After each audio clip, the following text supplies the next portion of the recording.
Ayo, in 14, I will be in Canada. Matagal namin tong inantay, ngayon natupad na. Sinusulat ko itong liriko habang ako'y nasa eroplano. Mga palagawin sa Canada, iniisip ko na kumain ng McDo burger, try lang ko na iba.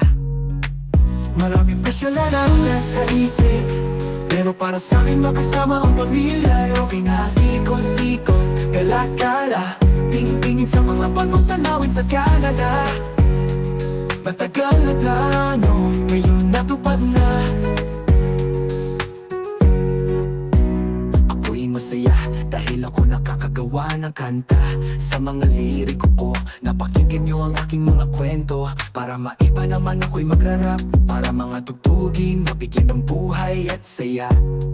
Iniisip yung mga bawat letra na magkatunog, para gumanda yung gawa ko sa bawat tugtog. Isang oras na lang at kami maglalanding na. Eroplano na aming sinakyan, Air Canada ang pangalan. Matagal na nanunggay sa ere, nanood ng movie, nakinig ng music, at kung ano-ano pa. Air Canada, wala silang pili, bata matanda, payat o mataba. Stewardess nila, ako'y napahanga.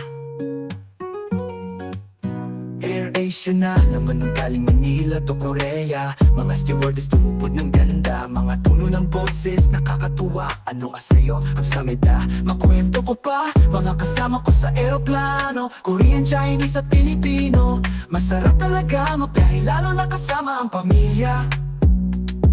Excitement na nadarama di mapigil, dating pangarap lang ngayon natupad na. Kaya dapat talaga magsumikap para ang plano maging totoo. Isang beses ka lang dadaan sa mundong ito, pag dumating ng